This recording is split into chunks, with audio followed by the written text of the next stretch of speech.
When was the last time you took a full inventory of your life? And when I say that, I mean a life audit. When was the last time that we actually looked to see where our energy and our resources are being allocated to? Well, if you have not done it in a while, you're in luck today because I am going to run you through how to do a life audit. It's something that I've been doing ever since I was a little girl. And now that the world has kind of evolved a little bit, there's actually a process to how to do an appropriate life audit. All right, welcome back to the More Please podcast. I'm your host, Bayleigh Amethyst. For those of you that are new here, welcome. For those of you that are not, you already know what it is. Today, we are doing a full evaluation of just who we are and where we stand with ourselves. And I feel like, again, I've been doing this since I was young, but I don't feel like enough people are honest with themselves about where they are and where they want to be. And in order to get to where you want to be, you have to take a really good look in the mirror, take an inventory of what's happening in your current situation and what you need to change in order to get to where you want to be.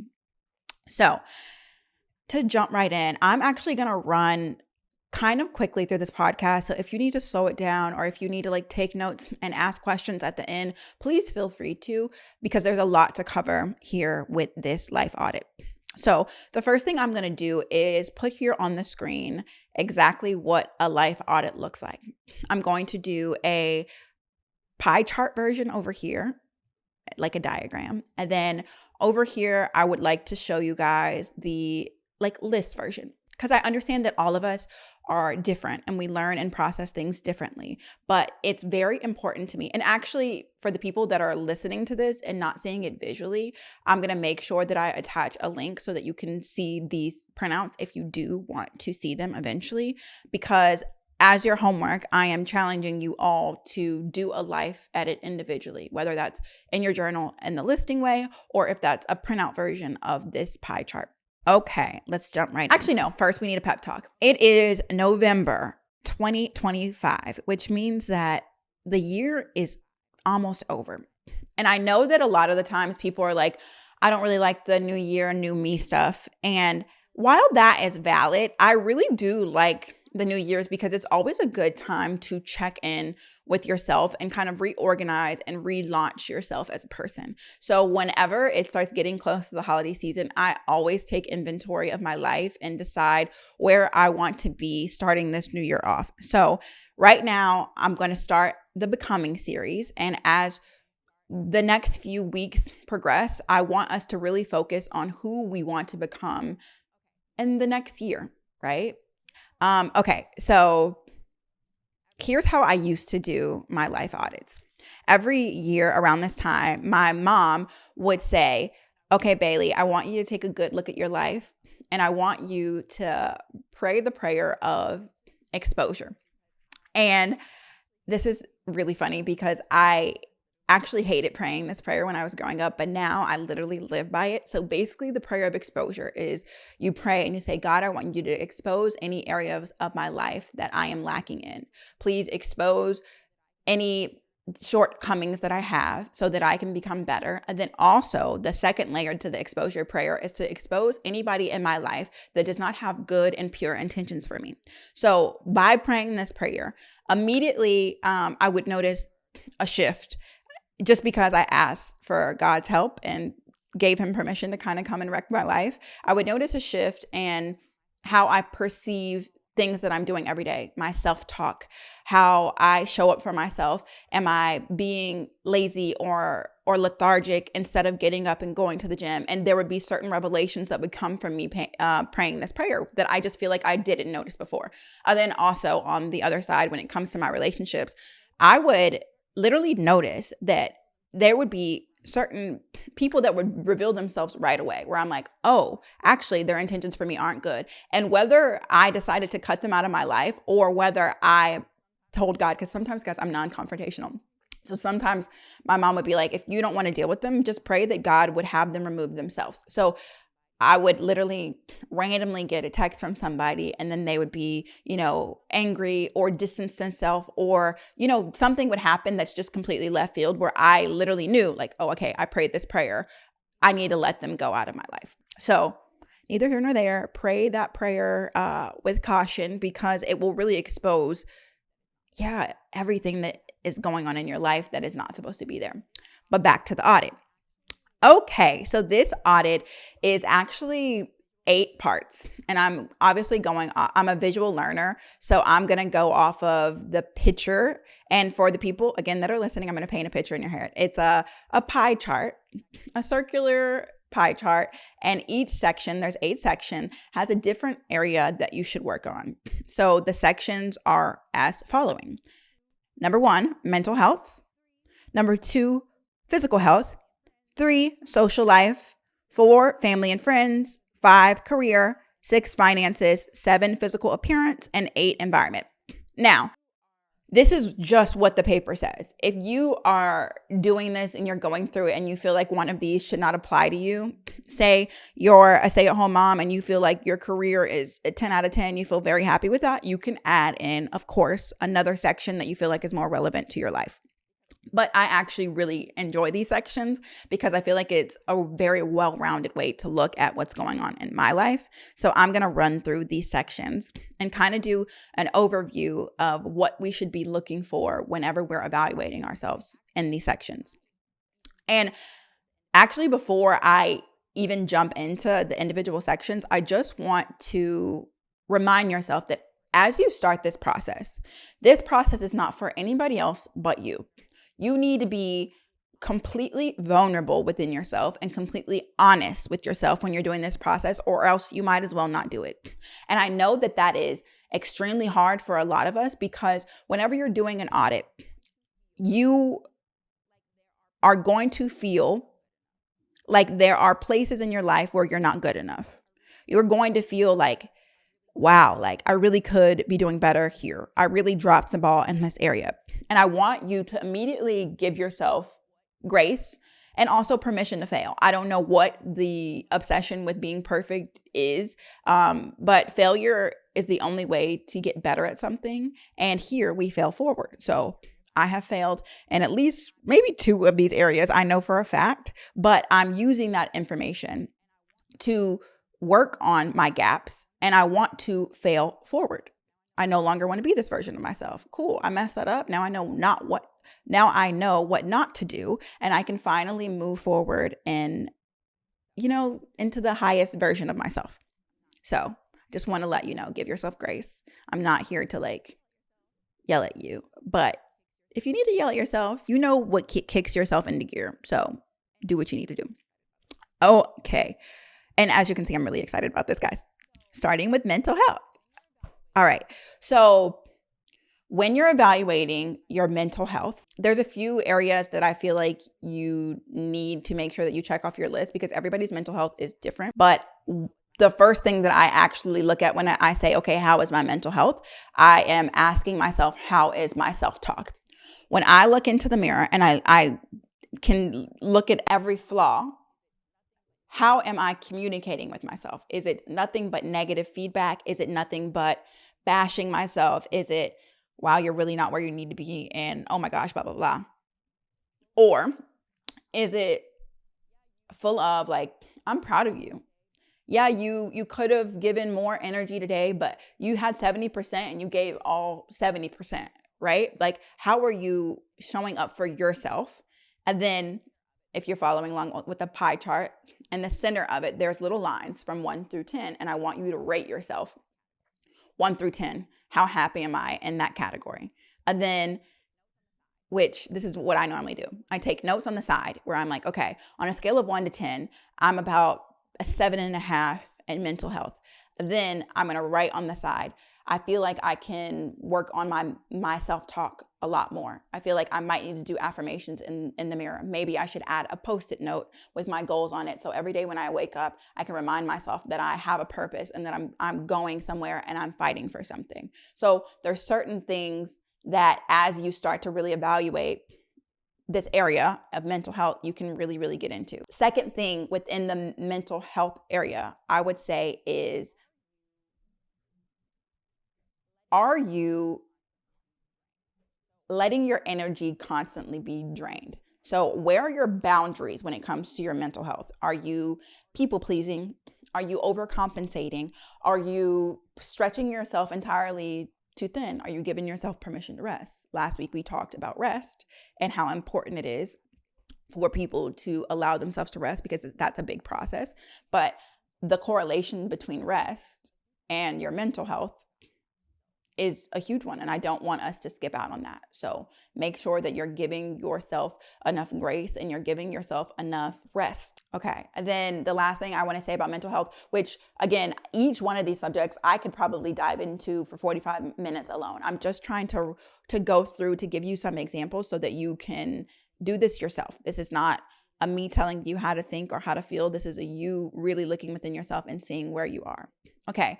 And then the other thing that is mental health, I want to genuinely emphasize this for people that are like me, that are neurodivergents, is where are you with your triggers and your tendencies? All of us have been through trauma, neurodivergent or not. We know what triggers us. So if I start, and this will go into the physical health soon, but like I know for a fact, if I start eating a lot of sugar or I start binge scrolling on social media, then my mental health is going to suffer. Those things are definitely correlated for me. I know that if I start hanging around the wrong people, which we'll get to relationships and family in a little bit, then I know that my mental health is going to suffer. And all of those things are related. But I know that those are things that I can work on, because I know if I start to feel triggered, I already know what needs to be done in order for those triggers to be reversed. So take a full inventory, not just like, oh yeah, like I feel good, my mental health is okay, I'm going to mark down a 5. Nope. You get in those notes and you scribble and you really dig in to what's going to make yourself feel whole as far as your mental goes. All right, on to number 2, which is physical health. Physical health and mental health, the reason why they're next to each other is because you cannot thrive in one area without the other. A lot of people will say, oh yeah, like I feel good, I feel great, but I haven't really been taking care of my body. Or they'll say, yeah, I've been in the gym, I've been locked in, but they're emotionally neglecting all the things that they need to deal with in order to heal. And you can't be physically healthy without being mentally healthy, and you can't be mentally healthy without being physically healthy. So, of course, it doesn't have to be as intense as everybody online makes it. You don't need to always just be like, yeah, I'm doing 75 hard as soon as the year starts, or I'm meal prepping, I'm in the gym every day. You don't need to do that. Just outline a routine. And this is not, later we'll get to physical appearance. This is not physical appearance. This is physical health. Am I actually getting enough sleep? Sleep is so important to like our brain recovery and our overall health. I have a Whoop. I don't know about y'all, but I like to measure my sleep. And I literally am like, okay, I want to make sure I get to sleep at the exact same time every single day, because that really does something to me. I'm a 10 to 12 hour girly. Like I am not a 4 hour, 5 hour sleep person. I know that's not good for me mentally or physically. What are you putting in your body? Are you eating a high vibrational diet? Are you actually worried about how these things affect your individual? Because something is healthy for somebody else doesn't mean that it's healthy for you. So do an inventory of like what your body actually needs to like thrive and survive. And then motion, get up, move. You don't need to be in high rocks. You don't need to be a marathon runner, but you should at least get up and stretch daily. You should at least move your body, go on a walk, make sure that you're physically releasing all of the lymphatic buildup in your body, and that you're allowing yourself to like get outside and physically move your body. Okay. And I'm going to move on because I do feel like physical fitness is self-explanatory. 3, social life. Okay. This one is good. And I actually really want to do a separate episode eventually about how our social life affects like our overall happiness, but that's not the point right now. Do a check of how you feel like your social life is. Some people are not social by nature, so having too much social interactions could actually drain them. Some people really thrive on face-to-face connection, and isolation from that face-to-face connection could make them feel overwhelmed or depressed. So I want you to really take inventory of like, okay, in my social life, do I feel like I'm pretending to be somebody that I'm not? Do I feel like I'm being drained? Do I feel like I'm actually having social interactions with the people that get me and understand me and that are in alignment with who I am as a person? Am I over drinking? Am I, again, under stimulated because I just want to isolate and I've been a little bit depressed and I haven't really allowed the people that love me to love on me? So you kind of do this like dance. I want it to be completely balanced where I am getting enough social interaction, but I am not overindulging and I'm not doing too much, because sometimes when you do that, you neglect other areas of your life and you start to forget about the responsibility that you have to yourself in order to take care of your mental health, physical health, et cetera, et cetera. Okay. 4, I'm going to spend a little bit of time here. 4 is friends and family. So this goes back to the beginning of the episode when I was talking about the prayer of exposure. So a lot of the times when I do the prayer and exposure, I am directly asking God to remove the friends or the family members in my life that are draining me, are usurping, or they just don't want the best for me. Maybe I am doing a little bit better than they would like me to, and just being around me does something to them. It does not mean that you cannot love your friends or family members. It doesn't mean that you have to cut them off completely, or there needs to be like a falling out. But there does need to be a little bit of a shift or a removal from them in your inner space. I'm not saying, and I'm going to be very clear, I'm not saying go and cut your grandma off or go and start a fight with your first cousin. I'm saying internally, take notes. Okay, this is how I intuitively feel whenever I'm around this person. Okay, that does not feel the best. I don't really need to make an announcement to them, but let me just move differently. Let me limit my access. Let me place some boundaries up. And even if you want to communicate, hey, such and such, this season of my life, I'm really going to be working hard on taking myself to the next level. I really want to focus in on my goals. So I really won't be around as much. You might not hear from me as much as usual, but just know that I love you. It does not have to be, well, you do this and I don't know, something in my spirit is telling me you're just not for me. Like, it does not need to be all of that. It just needs to be cool. I got the memo in my head. Let's move accordingly. And now let's focus on friends, because I will, again, do a separate episode on friends and friendship shifts. But a lot of the times we do not eliminate our friends. And actually eliminate might be the wrong word, but we do not allow our friendships to evolve. Just because we had a friend when we were in the 5th grade does not mean that that friend is going to come through every season of life with us. Now, of course, it's ideal that we have a friend forever, but even within our friendship, you need to allow space for evolution and space for that friend to be able to come kind of like ebb and flow, come in and out. Nothing about being fake, nothing about being inconsistent, but there are certain phases of your life where maybe they have a new job, or maybe, you're getting married and maybe they're not. There's certain phases in your life where that might not be the best friend for you at the moment. And just because you've already said, well, I already have a best friend, you're closing yourself off to meeting people that might be a better fit with you at that moment. And vice versa. Just because you can't show up for your friend in the time of their life that they need, and maybe they have other friends and maybe you're jealous about it and upset, that's also okay too. Right? So take an inventory of like how I feel in the family and friends category. Do I feel like I should be spending more time with them? Do I feel like I spend too much time? Am I in an enmeshment? Do they have too aggressive opinions about what's going on in my life? Do I need to say, hey, enough is enough. I'm gonna do what I want to do. So I don't know. I really do like this category specifically because I am a friendly person, and I do feel like having friends around me makes me so happy, but it's also a huge distraction because I will spend 5 hours on the phone and not get anything done. So taking the responsibility where I need to as well. Like, okay, you're putting your family and your friends on too high of a pedestal. You have a purpose that you need to be getting to too, and there needs to be some separation.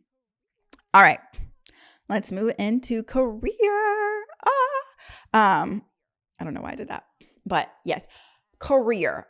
This one, especially as a woman who wears multiple hats, is one that I always struggle with every single year because I never feel like I'm doing enough. And even now, as I sit recording this podcast, I had to get my daughter from school. And as I was leaving, she's like, Mom, I feel very guilty sometimes for putting my career.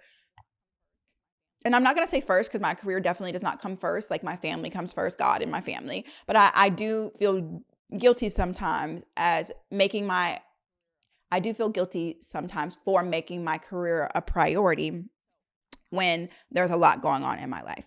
So I usually spend a lot of time on the career thing.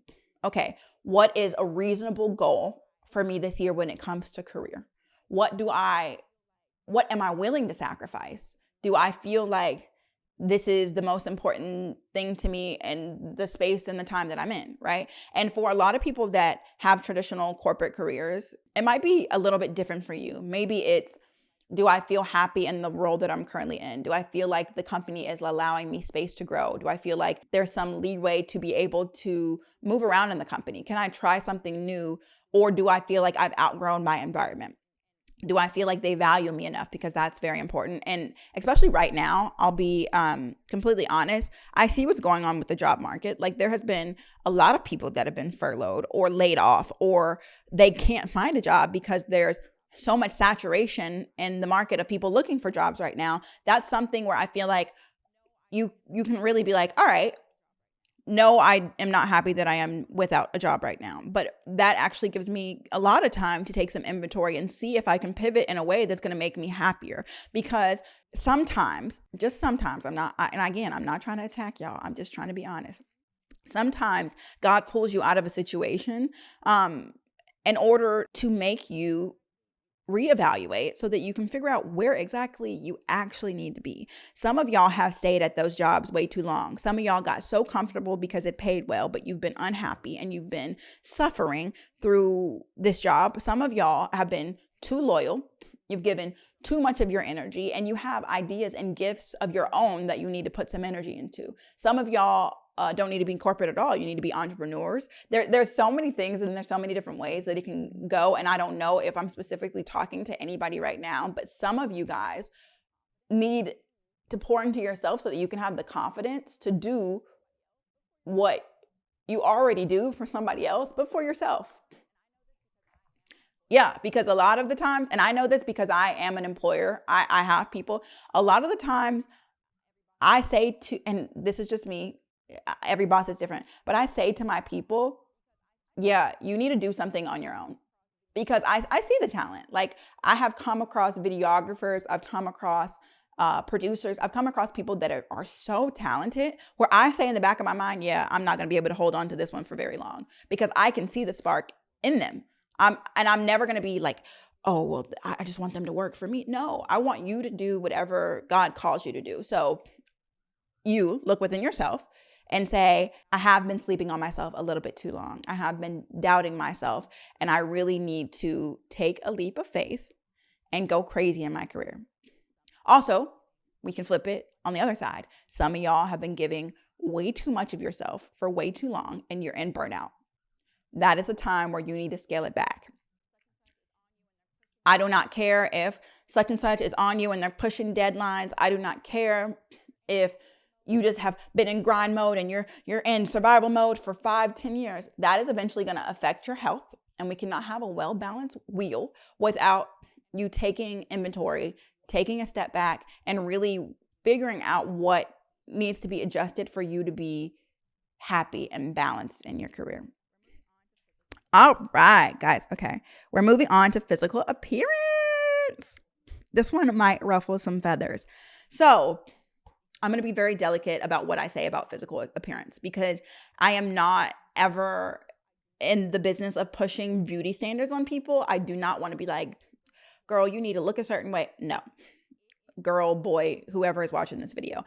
It is about putting your best foot forward as far as representation for yourself, right? So if you've been depressed and you have not washed or combed your hair, or you really could use a haircut, get a haircut, right? If you feel like in order to go to the next level, in order for you to feel more confident, maybe you want to start dating, or maybe you want to start putting yourself out there to make new friends. You feel like, maybe I could tone up around my stomach, or maybe I should start doing yoga or Pilates a few times a week, because I know that once I start feeling good in my body, I start looking good, then I can conduct myself in a way more confident manner.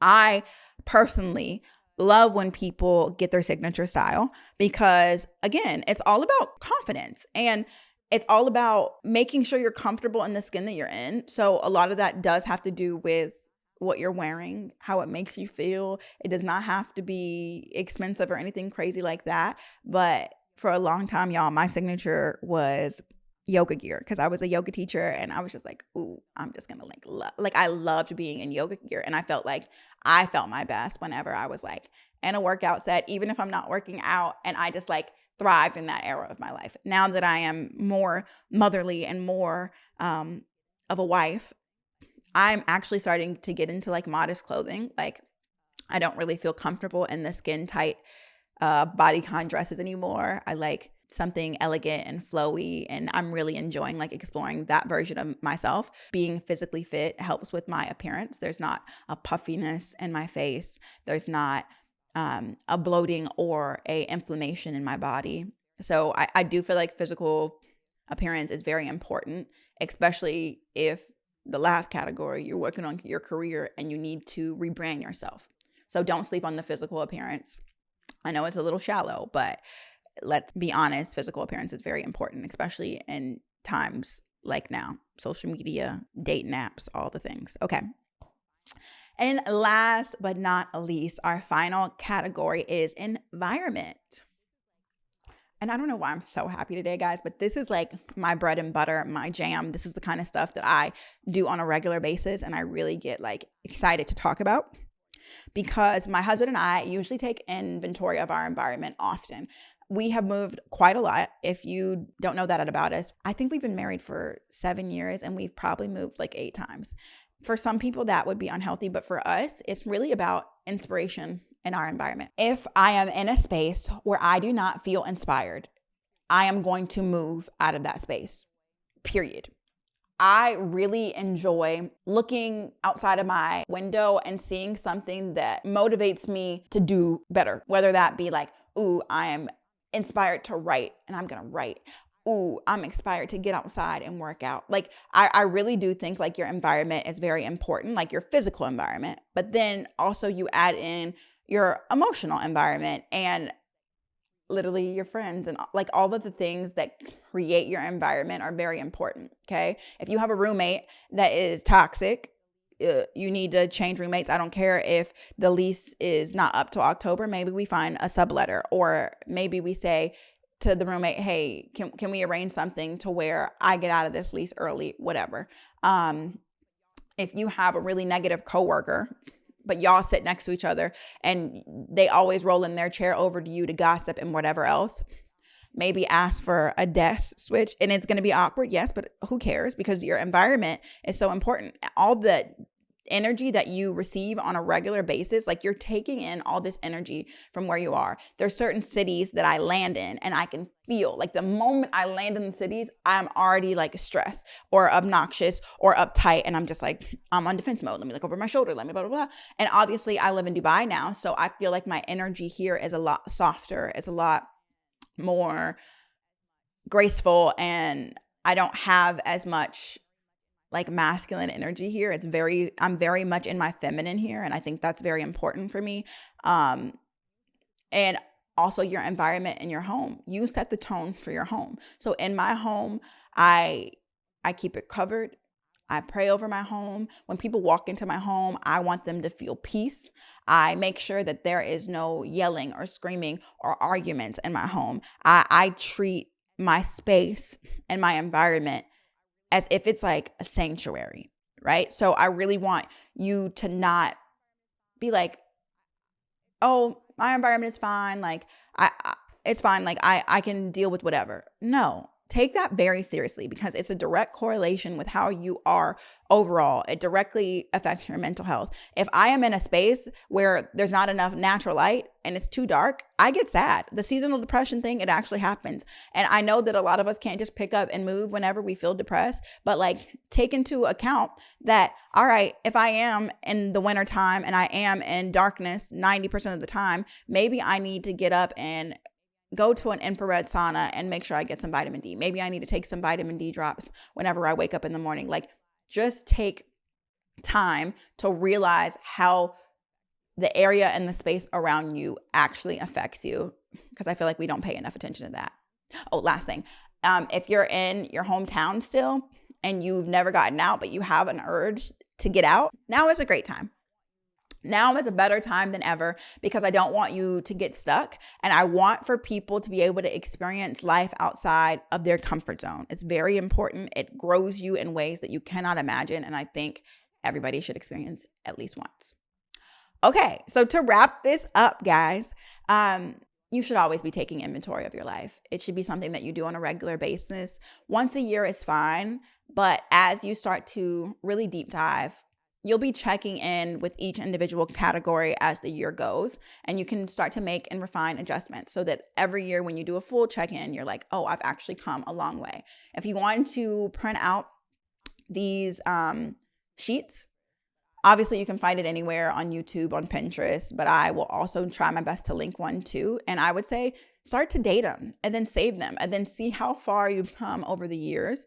It's similar to like a vision board, but it's the prerequisite. So let's take inventory first. And then eventually, as we continue this becoming series, we will get into vision boarding and setting goals and just making sure that we're on track to support ourselves into becoming the higher self that we actually want to become.